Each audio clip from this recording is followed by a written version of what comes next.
grande amor nos tem concedido o Pai, que fôssemos chamados filhos de Deus. Eu e você temos que responder para nós mesmos: que farei de Jesus? Chamado livro de Testemunhos, volume 9, página 189, diz assim: se nos humilhássemos perante o Senhor e fôssemos bondosos, o mexeriqueiro descobre o segredo. Deus dá e Deus cobra, mas Deus não cobra nada que Ele não deu antes.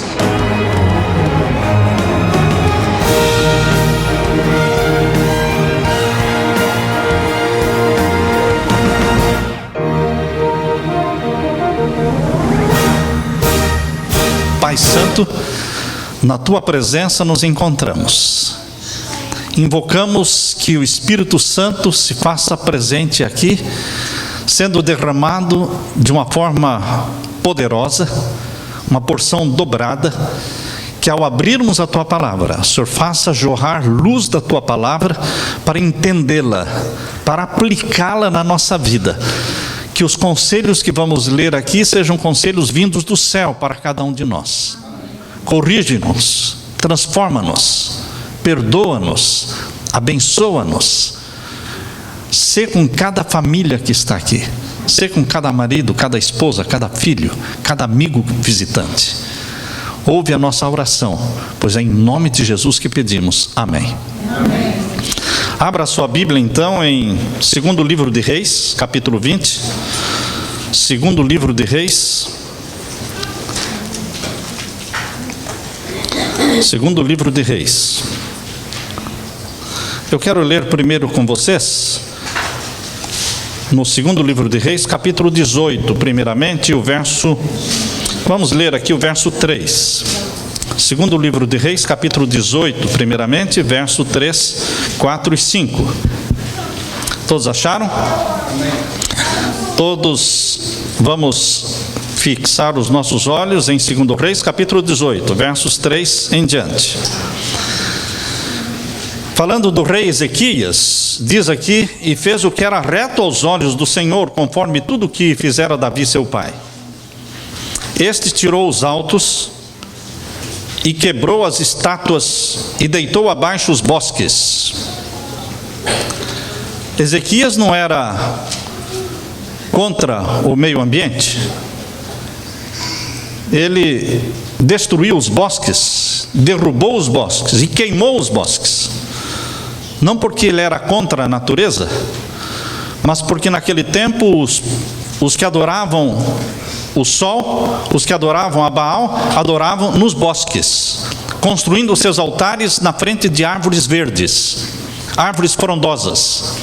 Na frente daquelas árvores, em meio ao bosque, eles construíam seus altares, e aquilo ali era uma tentação para o povo de Deus, que também estava se prostituindo com a idolatria pagã. Por isso, um rei que fazia o que era reto aos olhos de Deus, era aquele que, quando subia ao trono, quebrava os altos, quebrava os obeliscos, deitava abaixo os bosques. Você, ao ler a Bíblia, você descobre que reis que subiam ao trono, a Bíblia diz assim: e ele destruiu os altares, mas não destruiu os bosques. Até que veio Ezequias, e aqui a Bíblia diz que ele destruiu os altares, as estátuas, e deitou abaixo os bosques, e fez em pedaços a serpente de metal que Moisés fizera, porquanto até aquele dia os filhos de Israel lhe queimavam incenso e lhe chamaram Neustã. Estavam adorando a serpente de metal que Moisés fizera no deserto. No Senhor Deus de Israel confiou Ezequias, de maneira que depois dele não houve seu semelhante entre todos os reis de Judá, nem entre os que foram antes dele. Porque se chegou ao Senhor, não se apartou de após ele e guardou os mandamentos que o Senhor tinha dado a Moisés. Deus abençoara muitíssimo ao rei Ezequias, porque aqueles que honram a Deus serão honrados por Deus. Por isso Deus também recompensou Ezequias com vitórias sobrenaturais. Quando você abre a Bíblia aqui em 2 Reis capítulo 19, verso 35 em diante. Segundo Reis, capítulo 19, verso 35 em diante, mostra como Deus recompensou a fidelidade do rei Ezequias, dizendo aqui: sucedeu, pois, que naquela mesma noite saiu o anjo do Senhor e feriu no arraial dos assírios a 185.000 soldados. E levantando-se pela manhã cedo, eis que todos eram corpos mortos. Então Senaqueribe, rei da Síria, partiu e foi, e voltou e ficou em Nínive. E sucedeu que, estando ele prostrado na casa de Nisroque, seu Deus, Adrameleque e Sarezer, seus filhos, o feriram a espada, porém eles escaparam para a terra de Arará. E Esar-Adom, seu filho, reinou em seu lugar. Recompensando a fidelidade e a comunhão que Ezequias tinha com Deus, Deus enviou um anjo à noite no exército assírio, e ali destruiu 185.000 soldados, acabou com o exército de Senaqueribe. E ele em seguida também foi morto pelos seus próprios filhos, o rei Senaqueribe. Então, queridos, o que nós vamos ler agora no capítulo 20 mostra Ezequias no topo da fama, no topo do prestígio. Estava no clímax da sua vida, de bênçãos, de fama. E a Bíblia então diz no capítulo 20, verso 1 em diante: naqueles dias, quando estava indo tudo muito bem, naqueles dias, quando a vida de Ezequias estava cheia de bênçãos e de vitórias e de prodígios e de milagres, naqueles dias adoeceu. Ezequias ficou doente. Não foi uma doença qualquer, a Bíblia diz adoeceu de morte. E o profeta Isaías, filho de Amós, veio a ele e lhe disse: assim diz o Senhor, ordena a tua casa, porque morrerás e não viverás. Então virou o rosto para a parede e orou ao Senhor, dizendo: ah, Senhor, se servido de te lembrar de que andei diante de ti em verdade e com coração perfeito, e fiz o que era reto aos teus olhos. E chorou Ezequias muitíssimo. Queridos, há pessoas que quando recebem a notícia da morte, não aceitam. Pessoas com quem eu converso, elas dizem: eu não quero morrer, pastor. Me lembro de uma senhora com cerca de 80 anos, ela estava à beira da morte e eu me ofereci para ungí-la, fazer a unção. Eu gosto de ungir as pessoas. Eu carrego comigo aqui o vidrinho, dentro da minha Bíblia tem um vidrinho com óleo para ungir as pessoas. Ela disse: não, eu não quero ser ungida.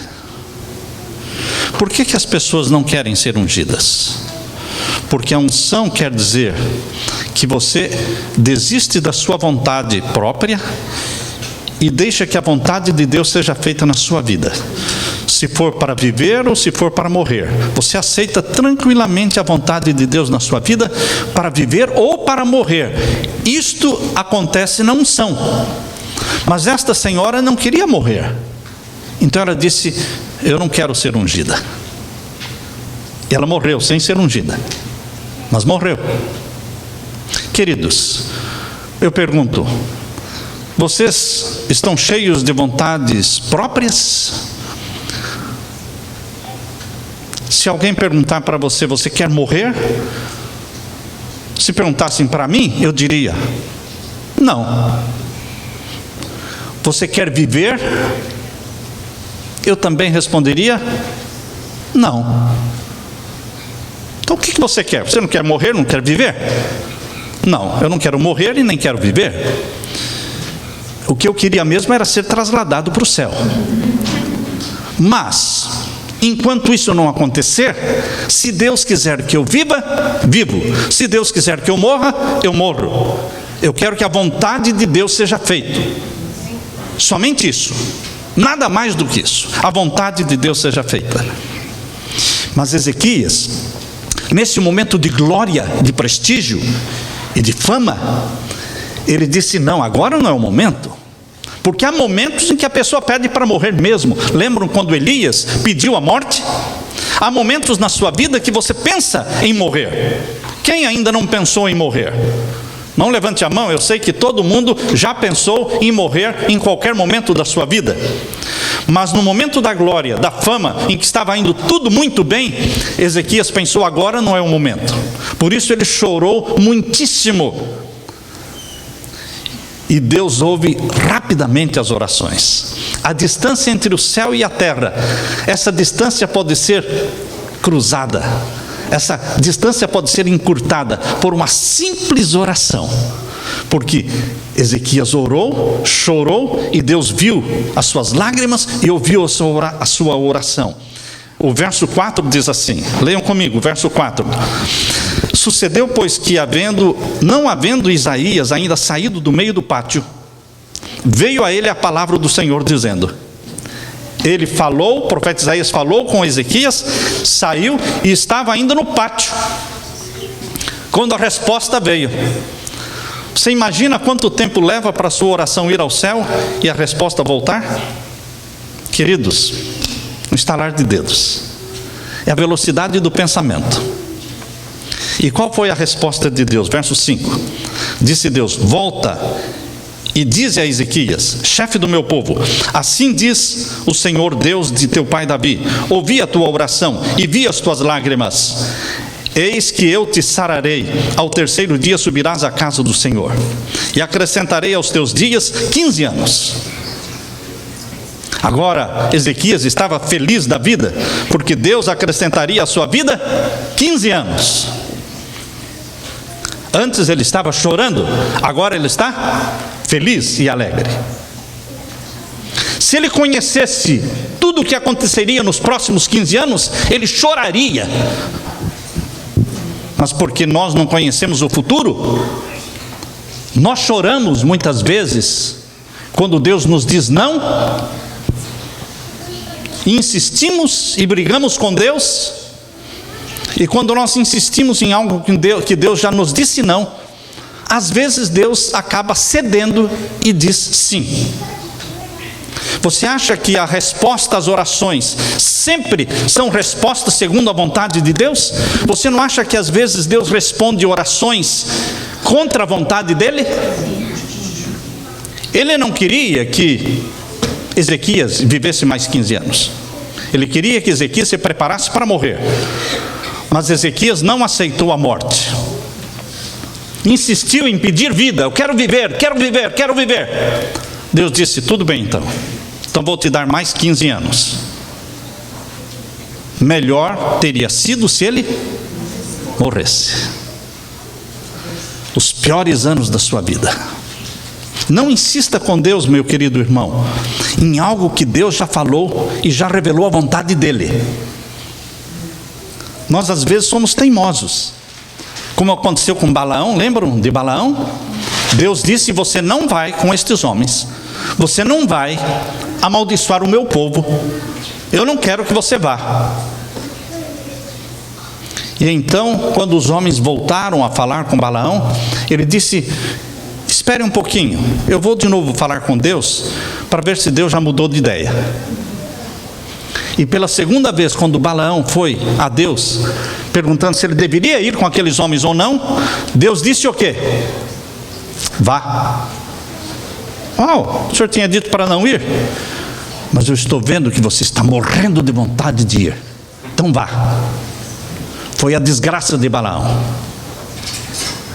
Por isso, meu irmão, não insista com Deus em algo que Ele já revelou sua vontade, porque às vezes Deus cede, mas não é para o nosso bem. Ezequias, meu querido, é um rei de exemplo, de rei consagrado, de rei bom, de rei que tinha comunhão com Deus, mas também ele tinha falhas. A história do povo de Israel é cheia de altos e baixos. A condição espiritual do povo tinha muito a ver com a condição espiritual do rei. Quando o rei era consagrado, o povo se consagrava. Quando o rei era pagão, todo o povo virava pagão. Povo sempre foi povo. Quando a multidão buscou a Jesus Cristo e comeu dos pães e dos peixes, todo mundo aclamou. Mas também, quando ele foi levado ao julgamento E os líderes da nação diziam: crucifica-o. Todo o povo, toda a multidão, mesmo aqueles que comeram do pão e do peixe, começaram a dizer também o quê? Crucifica-o, crucifica-o. Será que você é povo? Será que você é povão? Será que você teria coragem de não ser povão? Porque povão, multidão, segue a cabeça da maioria. Não tem coragem de se levantar e ser contra. Não tem coragem de ser remanescente. Não tem coragem de se levantar contra o pecado. Ele segue a onda, ele segue a correnteza do mundo. Existiram reis bons e justos, mas a maioria foram reis maus e ímpios. Alguém disse certa vez para mim: pastor, a água nunca sobe acima da caixa d'água. Quando você percebe que a água subiu acima da caixa d'água, ela se derrama, ela se espalha e se perde. Um povo nunca seria mais espiritual do que o seu rei. Uma igreja nunca alcança um nível de espiritualidade maior do que dos anciãos e do pastor da sua igreja. A espiritualidade de uma casa, de uma família, de um lar, está abaixo da espiritualidade do pai e da mãe. Os filhos dentro de um lar não serão mais espirituais do que o pai e a mãe.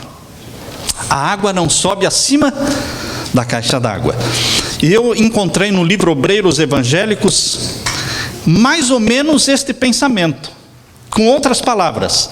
No livro Obreiros Evangélicos, página 342, diz assim: raramente o povo se eleva acima do ministro que o dirige.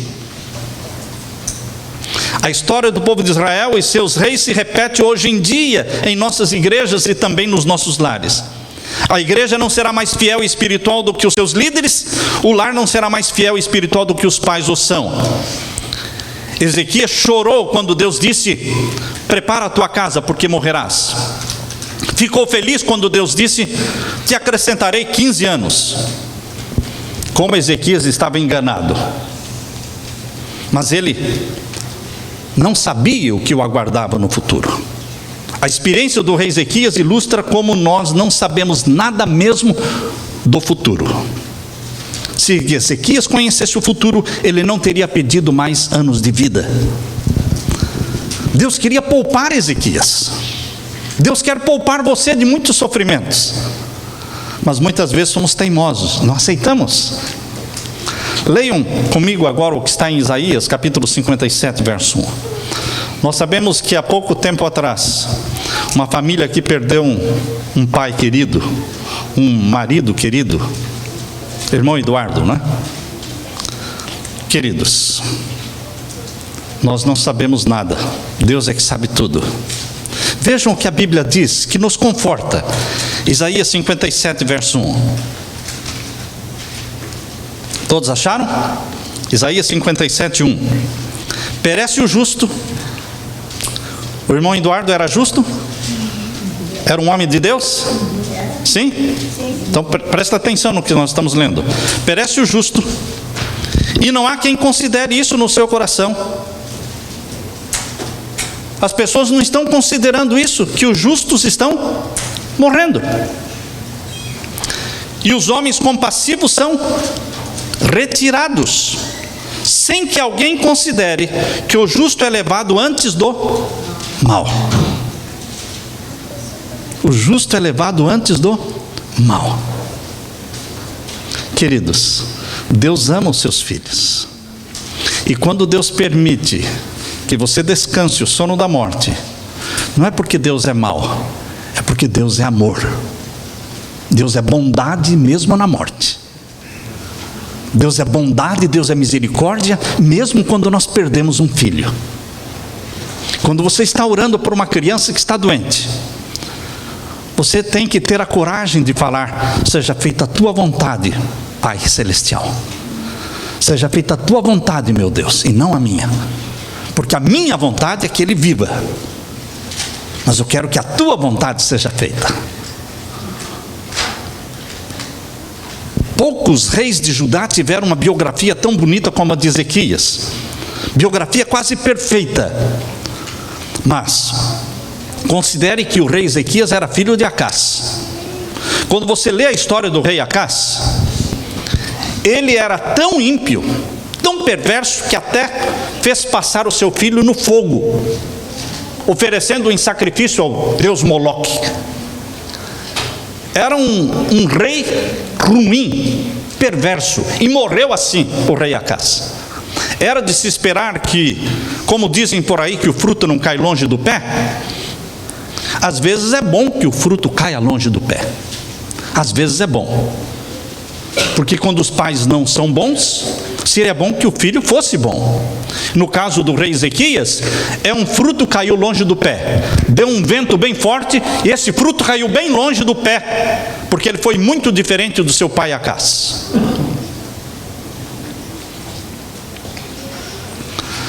A Bíblia diz de Ezequias, em 2 Crônicas, capítulo 31, verso 21. 2 Crônicas 31, 21. O exemplo de Ezequias é um exemplo também para eliminar aquelas desculpas que muitos dão. Ah, meu pai não prestou, meu pai bebeu, meu pai fumou, meu pai foi isso, meu pai foi aquilo. Como é que eu poderia ser diferente? O rei Ezequias teve um péssimo pai e foi o melhor rei de Israel. Você pode ser também. Nós lemos então em 2 Crônicas 31, 21, em toda a obra que começou no serviço da casa de Deus, na lei e nos mandamentos, para buscar a seu Deus de todo o coração, o fez e prosperou. Fez e prosperou. Seria bom que a biografia de Ezequias terminasse aqui, mas não é o caso. Os escritores do Velho Testamento eram bastante objetivos. Eles não exageravam as virtudes dos biografados, nem encobriam as suas faltas. Aos 39 anos de idade, Ezequias enfrentou uma crise dupla. Com 39 anos, ele teve uma crise. Primeira crise: o seu país foi invadido por um exército assírio. Senaqueribe queria invadir Jerusalém, mas o anjo do Senhor, milagrosamente, destruiu 185 mil soldados assírios. Foi um sucesso. Foi um sucesso. Muitos traziam presentes a Jerusalém para Ezequias. Ezequias ficou exaltado entre as nações. Dizem em 2 Crônicas capítulo 32, verso 23. 2 Crônicas capítulo 32 e o verso 23. Vejam a fama de Ezequias. Capítulo 32, 2 Crônicas, e o verso 23. E muitos traziam presentes a Jerusalém, ao Senhor, e coisas preciosíssimas a Ezequias. Ficou famoso, não é? Rei de Judá, de modo que depois disto foi exaltado perante os olhos de todas as nações. Todas as nações sabiam quem era Ezequias, pela vitória, pelos milagres. Porém, logo em seguida ao sucesso, vem alguma coisa ruim. Quando tudo estiver indo muito bem na sua vida, você se prepare. Você se agarre com Deus, porque o maior perigo acontece quando as coisas estão indo tudo muito bem. Foi quando as coisas iam muito bem na vida de Davi que ele pecou. Davi tinha tanto sucesso que ele não precisava mais ir para a guerra. O exército ia sozinho, ele não precisava ir, porque ele só tinha vitórias.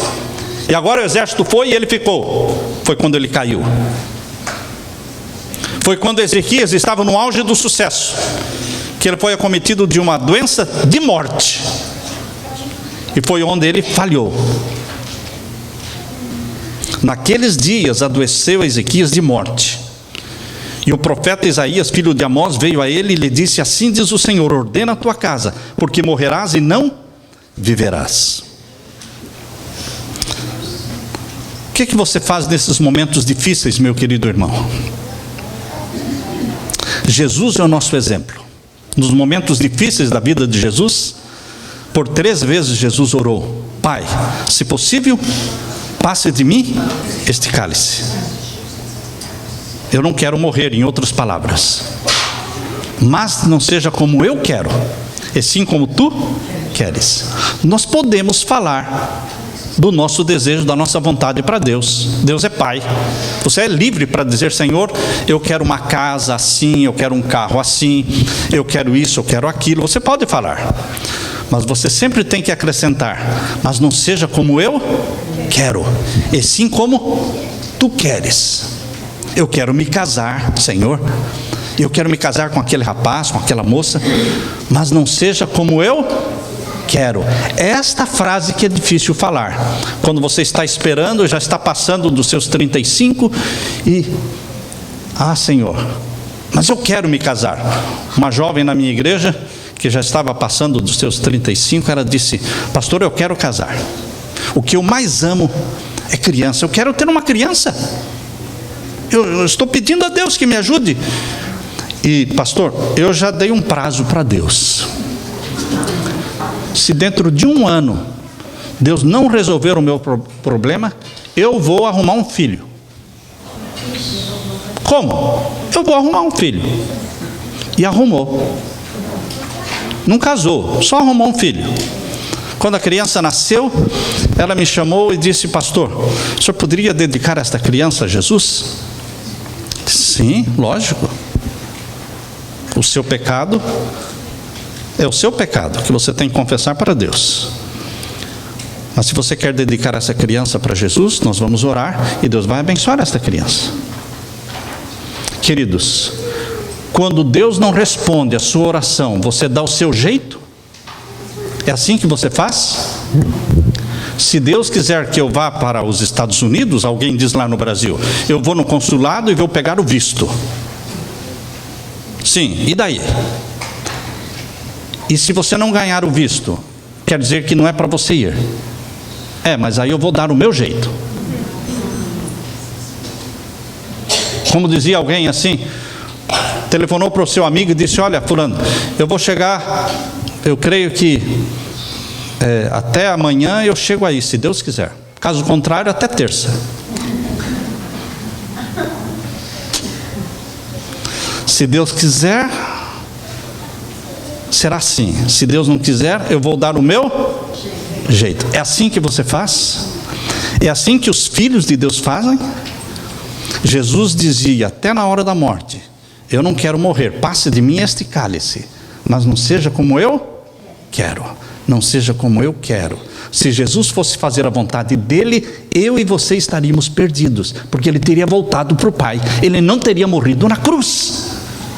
Mas porque ele dizia: a vontade de Deus seja feita e não a minha, ele permaneceu no propósito de salvar a humanidade, e a salvação chegou até você. Queridos, Ezequias se esqueceu desta parte, só pensou na vontade dele. Vamos ler agora 2 Reis capítulo 20, versos 5 a 11. 2 Reis capítulo 20, versos 5 até o verso 11.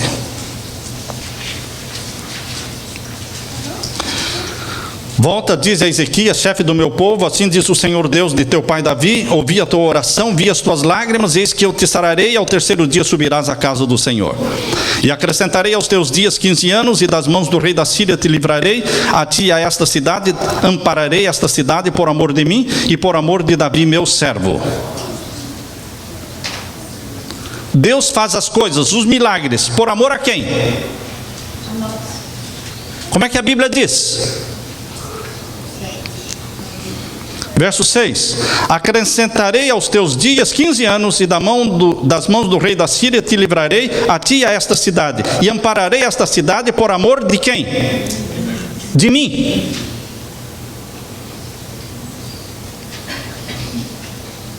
Difícil entender isso, não é, irmãos? Por amor a mim, eu te salvo. Porque é o meu nome que foi condenado dentro do universo. É o meu caráter que está sendo maculado dentro do universo. As acusações de Satanás não foi contra ninguém outro do que não ser o próprio Deus Pai. As acusações de Satanás foram contra o Deus Pai. E é o nome do Deus Pai que estava em jogo. Foi por amor ao Deus Pai que Jesus Cristo nasceu, encarnou e morreu na cruz para salvar a você e a mim? Sim, mas para reivindicar, para justificar o nome de Deus diante do universo. O nome de Deus tem que ser exaltado. Quando Jesus curava as pessoas, quando Jesus ressuscitava os mortos, quando Jesus alimentava os famintos, Jesus estava fazendo milagres, mas a atenção não era para Ele, a atenção era para o Pai. As obras que eu faço são o Pai fazendo em mim. O Pai fazendo em mim. Eu vim para revelar o Pai. É para que o nome do Pai seja exaltado acima de tudo e de todos. O plano da redenção foi estabelecido para exaltar o nome do Pai. E assim será eternamente, irmãos. Por isso diz, por amor de mim, para que o meu nome seja exaltado. E diz o verso 7, disse mais Isaías: tomai uma pasta de figos. E a tomaram, e a puseram sobre a chaga, e ele sarou. E Ezequias disse a Isaías: qual é o sinal de que o Senhor me sarará, e de que no terceiro dia subirei à casa do Senhor? E disse Isaías: isto te será por sinal da parte do Senhor, de que o Senhor cumprirá a palavra que disse: adiantar-se-á a sombra 10 graus, ou voltará 10 graus atrás. Naquele tempo não existia relógio como nós temos hoje. O relógio era um relógio de sol. Não sei quantos daqui já viram um relógio de sol. O relógio de sol não marca minutos nem segundos. O relógio de sol é assim, não é? Como alguns relógios que tem nos pulsos hoje, que você olha, só tem um ponteiro aqui em cima, um aqui, 1, 2, 3, 4 ponteiros. Você nunca sabe se é 1h10 ou é 1h15. Você sabe se é 1 hora, se é 2, se é 3, se é 4, você sabe. O relógio de sol era assim. Então Deus perguntou: você quer que adiante 10 graus no relógio de sol, ou retrocedam 10 graus, volte atrás? Verso 10, então disse Ezequias: é fácil que a sombra decline os 10 graus. Fácil? Adiantar? Nada é fácil, irmão. É mexer com o sol, é mexer com o sistema planetário. Nada é fácil. Mas o que ele disse? Não, mas volte a sombra 10 graus atrás. Então o profeta Isaías clamou ao Senhor e fez voltar a sombra 10 graus atrás, pelos graus que já tinham declinado no relógio de sol de Acaz. Queridos, isso chamou a atenção do povo, dos estudiosos, dos astrônomos, daqueles que viviam em Babilônia. E aí diz o verso 13 que o rei de Babilônia mandou então uma comitiva para visitar Ezequias, para saber que Deus é este. Que Deus é este que te curou de uma doença mortal. Que Deus é este que te livrou dos assírios. Que Deus é este que fez com que o sol voltasse 10 graus. Que Deus é este? E então veio uma comitiva de Babilônia, capítulo 20, agora verso 12 em diante. Leiam comigo. Naquele tempo enviou Berodaque-Baladã, filho de Baladã, rei de Babilônia, cartas e um presente a Ezequias, porque ouvira de Ezequias que ele estava doente. E Ezequias lhe deu ouvidos e lhes mostrou toda a casa do seu tesouro, a prata, o ouro, as especiarias, os melhores unguentos, sua casa de armas e tudo quanto se achou nos seus tesouros. Coisa nenhuma houve que lhes não mostrasse, nem em sua casa, nem em todo o seu domínio. Ezequias ficou cheio de si, envaideceu-se. Uma comitiva de Babilônia. Babilônia era um poder naquele tempo. E ele então abriu as portas do seu palácio, mostrou o seu quarto, a sua cama king, não é? Mostrou então a sua televisão plasma, mostrou então suas armas, seu ouro, suas joias, mostrou tudo o que ele tinha. Mas queridos, aquilo fazia com que a comitiva de Babilônia risse. Quando Ezequias mostrou seu ouro, sua prata, o que aquela comitiva, os enviados pensaram? Isso não é nada com o ouro que nós temos em Babilônia. A Bíblia diz que Babilônia era uma cidade de ouro, a cidade de ouro, conhecida na história. Flávio Joséfos fala de Babilônia como uma cidade de ouro, com jardins suspensos. Agora, Ezequias estava mostrando a glória do seu palácio, a glória do seu exército, quando aqueles enviados de Babilônia olharam para o exército de Ezequias, eles disseram: coitado, esse exército aí, isso aí não é nada em comparação com o exército de Babilônia. As armas. Mas Ezequias agiu como um menino, uma criança tola, mostrando seus brinquedos, mostrando seus móveis, mostrando sua casa. Aquele povo veio de centenas de quilômetros que separava a Babilônia de Jerusalém. Gastaram dias viajando, semanas, para virem ver o quê? Exército, ouro, móveis? Não, queridos, não foi para isso que o povo veio de tão longe. Eles queriam conhecer o Deus de Ezequias, o Deus de Israel, o Deus que curou, o Deus que fez o sol retroceder. Mas Ezequias falhou, porque não mostrou Deus na sua vida nem na sua casa. E agora diz o verso 14: então o profeta Isaías veio ao rei Ezequias e lhe disse: que disseram aqueles homens? E de onde vieram a ti? Pela pergunta que Isaías fez, mostra que Isaías ficou fora da festa. Eu imagino que estes homens jantaram, almoçaram, dormiram na casa de Ezequias, no palácio, mas o profeta Isaías estava fora desta festa, porque depois que tudo aconteceu, Isaías foi enviado por Deus. Isaías perguntou: que disseram aqueles homens e de onde vieram a ti? Ele estava por fora do assunto. E disse Ezequias: de um país muito remoto vieram de Babilônia. Diriam, eles vieram de Washington, foram enviados pelo presidente Obama para visitar a minha cidade, a minha casa. Queridos, o que disse Deus através da boca de Isaías? Verso 15: e disse Isaías: que viram na tua casa? Este é o título do sermão de hoje. Que viram na tua casa? O que as pessoas veem na tua casa?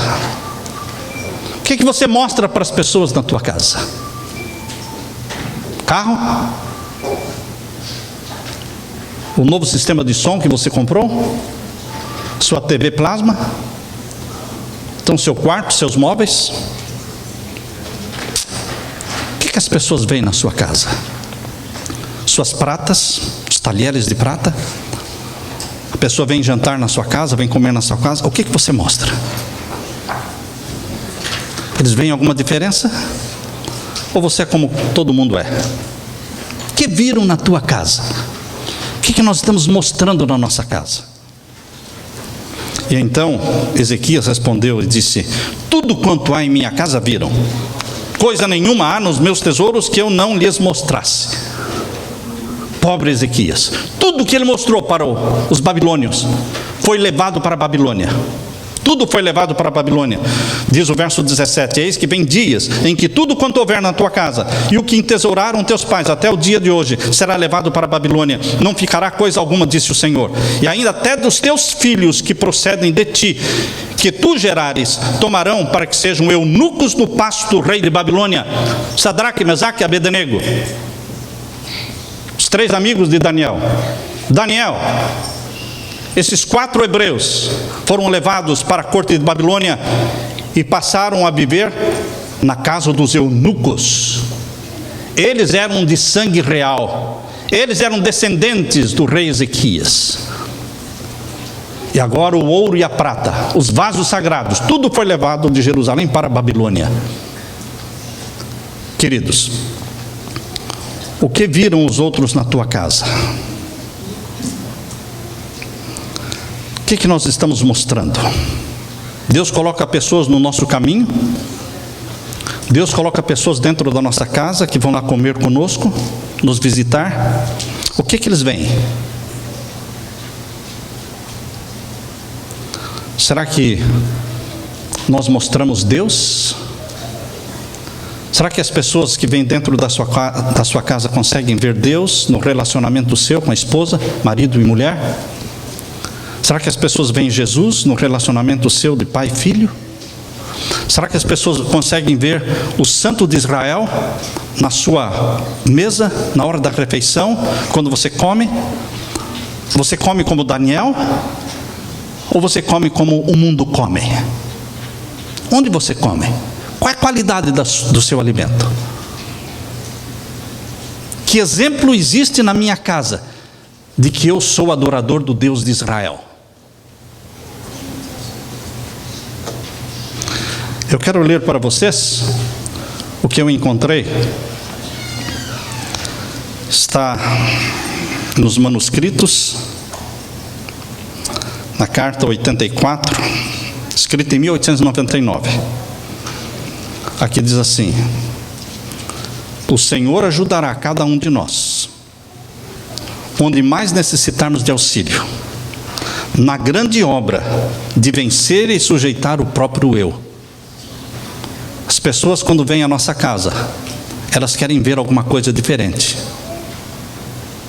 E Deus está disposto a ajudar você a vencer o próprio eu. Perder essa tolice de ficar mostrando coisas e mostrar Deus. Nós necessitamos da graça do Espírito Santo, para que o Espírito Santo seja introduzido no nosso caráter. Não deve ser pronunciada dentro da nossa casa nenhuma palavra áspera, crítica, rude, severa. Queridos, esse é um fogo comum e tem de ser deixado fora de todos os nossos lares. As palavras comuns, severas, ásperas, que tão de pronto procedem dos nossos lábios, precisam ser reprimidas pelo Espírito Santo de Deus. E nós deveremos contemplar o caráter de Jesus e sermos transformados à semelhança dele. O que veem os outros na minha casa? Será que as pessoas ouvem culto de adoração? Será que eles conseguem ouvir hinos sendo cantados ali? Eu me lembro de um amigo nosso que mora lá em Bridgeport, em Connecticut, o nome dele, irmão Rosales. Ele sempre fazia o culto com ele, a esposa e o filho na sala da frente. Todos os dias, todas as sextas-feiras, na hora do pôr do sol. Mas um dia o filho foi para o colégio, o internato. Depois de algum tempo que o filho tinha ido para o internato, um vizinho dele que morava na frente, do outro lado da rua, que era um policial americano, o cumprimentou na saída, encontraram ali na rua, ele disse: e aí, vocês não fazem mais cultos? Eu não ouço mais os hinos, vocês cantando? Irmão Rosales explicou: não, nós continuamos fazendo os cultos, só que agora eu e a minha esposa estamos sozinhos, e continuamos fazendo os cultos lá na cozinha, que ficava atrás. Antes, quando o filho estava em casa, nós fazíamos o culto aqui na sala da frente, por isso você ouvia. Às vezes nós pensamos que as pessoas não percebem, achamos que as pessoas não veem a maneira como nós saímos de casa ou entramos em casa. Mas sabem que a parede tem ouvido? As paredes têm ouvidos, elas ouvem. Principalmente aqui nos Estados Unidos, que passa tudo que você faz aqui, passa para o lado de lá. As palavras bondosas, os hinos de louvor, mas também os gritos, os berros e as palavras duras e as brigas também são ouvidas. Que viram na tua casa? Eu me lembro quando visitando uma casa, conversando com a dona da casa, uma jovem esposa, e ela disse: pastor, eu quero tirar tudo que tem aqui dentro de casa que não seja de Jesus. E ela abriu uma gaveta e tinha ali os filmes dos heróis, os super-heróis, o do Batman, enfim. E ela foi tirando e colocando tudo dentro de uma sacola. Lógico que não era dela, né? Era do marido, mas o marido não estava ali. Então, ela colocou dentro de uma sacola e disse: você poderia levar para mim e jogar lá no lixo? Tudo bem. Eu levei, caminhei uns 500 metros até o lixo, joguei. Quando voltei, disse: tem mais uma coisa. Do lado da cama que a gente estava dormindo, bem do lado da cabeceira da cama, atrás de um espelho, tinha um Batman desse tamanho aqui. Um boneco, com aquela máscara, enfim. Disse: novinho, dá para o senhor voltar lá e jogar no lixo também? Pois não. Isso é uma caminhada prazerosa para mim. Quando o marido achou falta nas coisas, diz: não fui eu que joguei.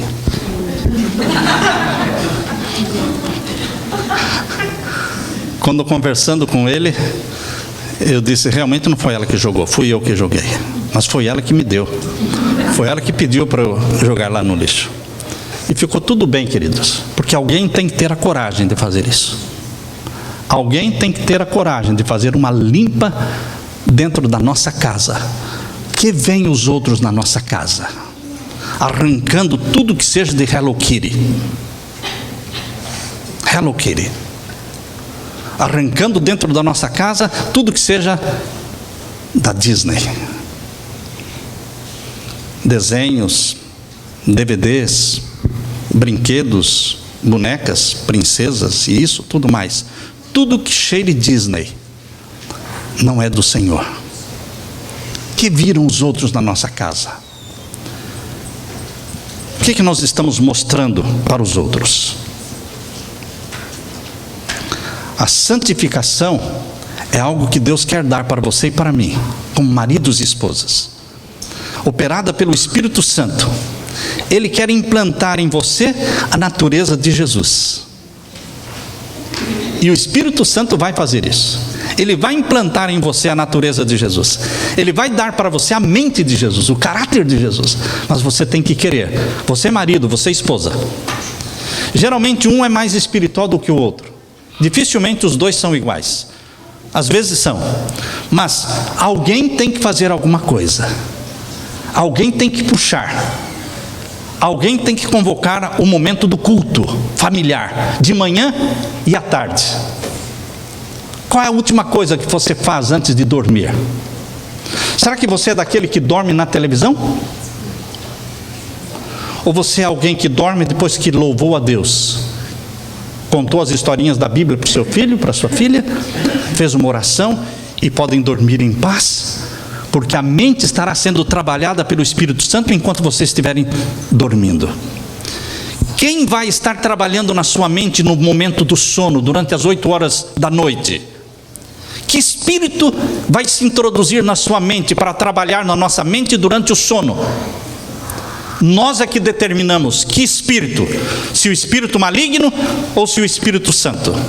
Mas como posso fazer isso? Depende daquilo que você viu por último.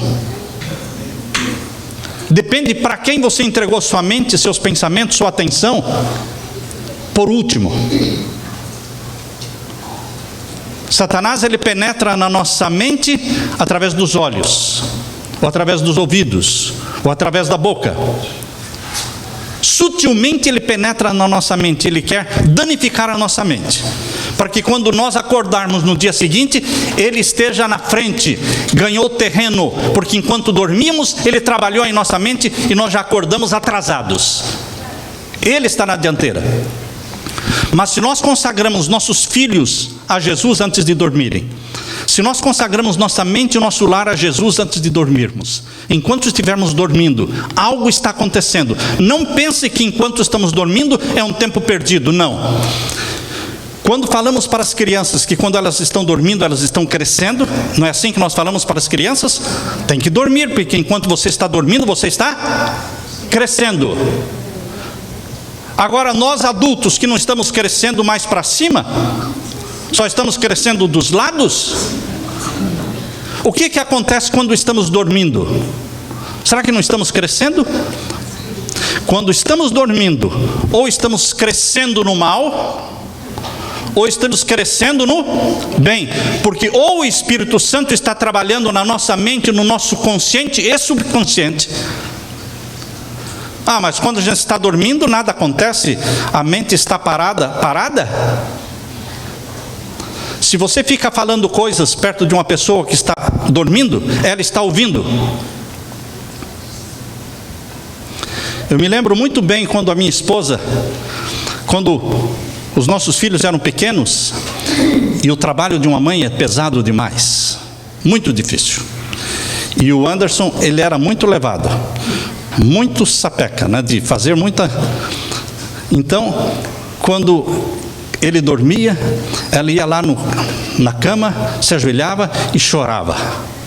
E chorava e dizia: eu não aguento mais, Senhor. Não é? Esse menino é muito desobediente. Esse menino faz muita estripulia. Ah, Senhor, esse menino... E foi falando e falava, e ele ficava cada vez pior. Uma revolta contra a mãe.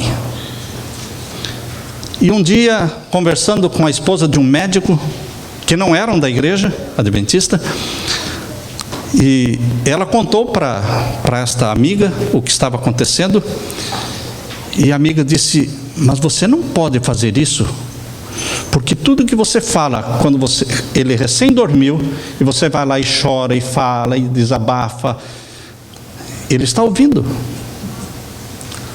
Faça diferente. Quando ele dormir, você se ajoelha ao lado da cama dele, pega no dedinho dele, faz uma massagem no dedinho dele e diz: o Anderson é obediente. Você é obediente. Você ama Jesus. A mamãe ama você. Só coisas boas, só coisas boas. Queridos, ajudou muito. Saiu a revolta, saiu a rebelião. Quando nós estamos dormindo, alguém está trabalhando na nossa mente. Você já ouviu falar de pessoas que querem aprender inglês por osmose? O que é aprender inglês por osmose? Quando você dorme, você coloca ali um fone de ouvido em inglês, né? Ou a Bíblia em inglês, ou então o Desejar Todas as Nações em inglês, ou o Caminho a Cristo em inglês. Alguém pode rir e falar: ah, isso não faz sentido. Isso não faz sentido. Você acha que eu vou estar dormindo e estou aprendendo inglês? Se você não acredita, não vai aprender mesmo.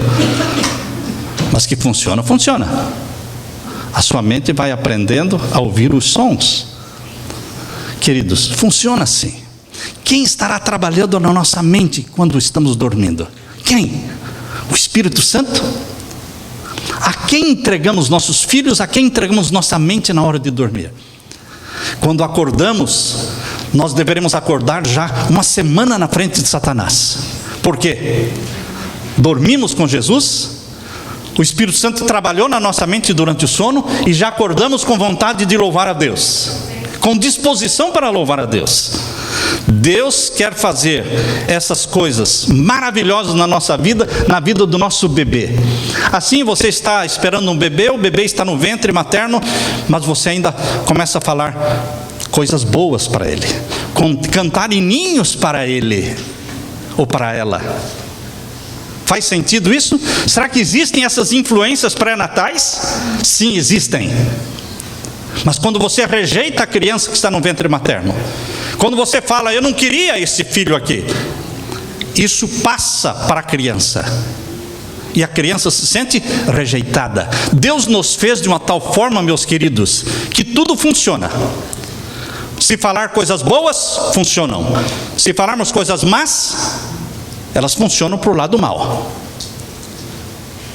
Há poder nas suas palavras. Consagre sua família a Jesus. Dedique o seu lar a Jesus. Que viram na tua casa? Pais e filhos precisam se voltar para Jesus Cristo. Eu quero terminar falando do texto que está em Malaquias.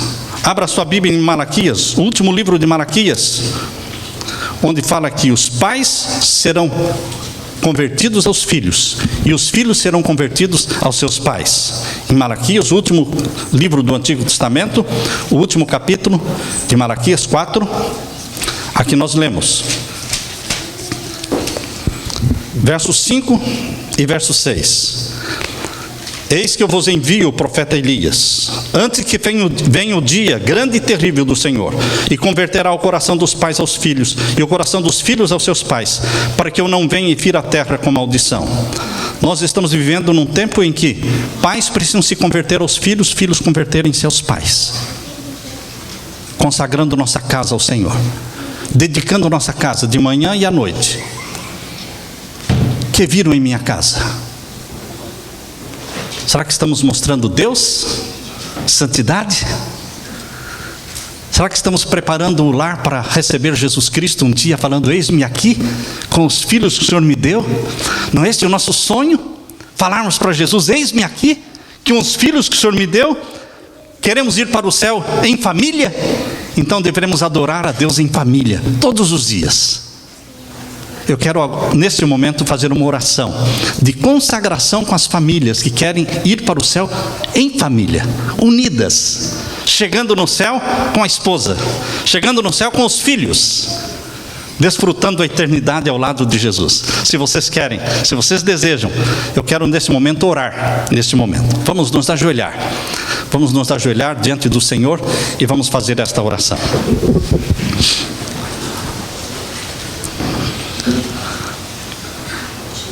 Pai Santo, que estás nos céus, humildemente nos ajoelhamos na Tua presença, para dar glória ao Teu nome, porque o Senhor é bom. Queremos consagrar-te, Pai, nossa família, a esposa que o Senhor nos deu, o marido que o Senhor nos deu, os filhos que o Senhor nos deu, todos são Teus, nosso lar é Teu. Não queremos que as pessoas vejam em casa somente móveis e carros. Queremos que as pessoas vejam na nossa casa Jesus.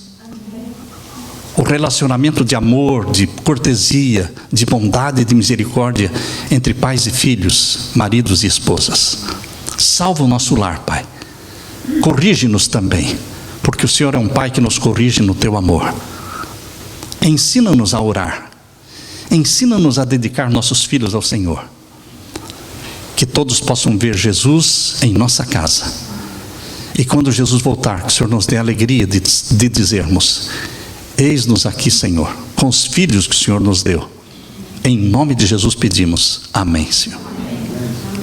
Amém.